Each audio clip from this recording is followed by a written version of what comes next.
वाटते प्रश्न की वाल्मिक कराड ज्या दिवशी गुन्हा दाखल झाला कळलेला त्या दिवशी तो उज्जैनमध्ये होता. त्या संदर्भातले पोस्ट इंस्टाग्रामवरती पाहायला मिळतात. काय सांगाल? माहित नाही मला काय. मी काय फार त्यांच्यासोबत पोलीस पण होते. ते आता तपासात सगळे हळूहळू कळेल मला वाटतं आणि तपासात ते पुढे येईलच.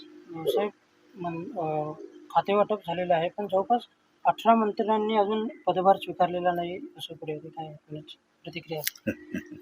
स्वीकारतील हळूहळू. आता काय 5 वर्ष आहेत त्यामुळे काय. वाल्मिक कराडची मालमत्ता सुद्धा या ठिकाणी जप्त करण्याचे आदेश दिलेले होते. त्यामुळे मालमत्ता देखील जप्त झालेल्या पाहायला मिळते. आता ती जी नेहमी कारवाई करायची असते ती कारवाई होईलच ना. त्यांच्यावरचा गुन्हा सिद्ध होण्यासाठी काही प्रोसेस आहे. ती प्रोसेस झाल्यावर गुन्हा सिद्ध झाल्यावर मग कायदेशीर बाकीच्या कारवाया होतील. आवश्यक ते एव्हिडन्स तर मिळायला पाहिजे आधी. त्यामुळं बघू आता पोलीस योग्य तो तपास करतील असा आम्हाला विश्वास आहे. पण एकंदरीत या सगळ्या प्रकारामध्ये कुठेतरी कायदा सुव्यवस्था राहिली नाही असं वाटतं तुम्हाला या सगळ्या गोष्टीवर? कायदा सुव्यवस्था नाही आहे हीची प्रचिती या घटनेमुळे येते.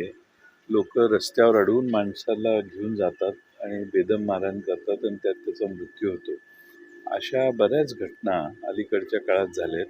लोकांना कायद्याची भीती वाटत नाही आणि सामान्य माणसाला सुरक्षित वाटत नाही आणि त्यामुळं कायदा व सुव्यवस्था हा विषय थोडासा महाराष्ट्रातला कमी झाला आहे. तर बीडच्या प्रकरणात तुला काय वाटतं, कोण सरकार दोषी या प्रकरणात आहे या सगळ्या घटनेच्या संदर्भामध्ये? नाही तर तपासात जे पुढे येईल त्यावर भाष्य करणं आवश्यक.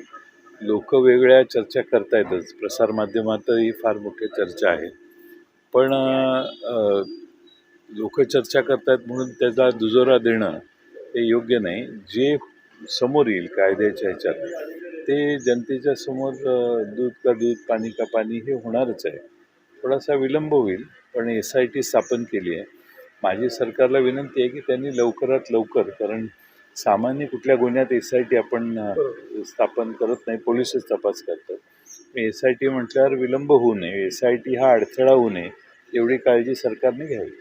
बीडचं पालकमंत्रीपद या संदर्भात कोणाला द्यावं असं वाटतं तुम्हाला? का काय सगळ्या गोष्टी मी विरोधी पक्षात आहे, मी कोण देणार? तुम्हाला काय वाटतं यामुळे? नाही, आम्हाला वाटण्याचाही अधिकार राहिलेला नाही, आम्ही विरोधी पक्षात आहे.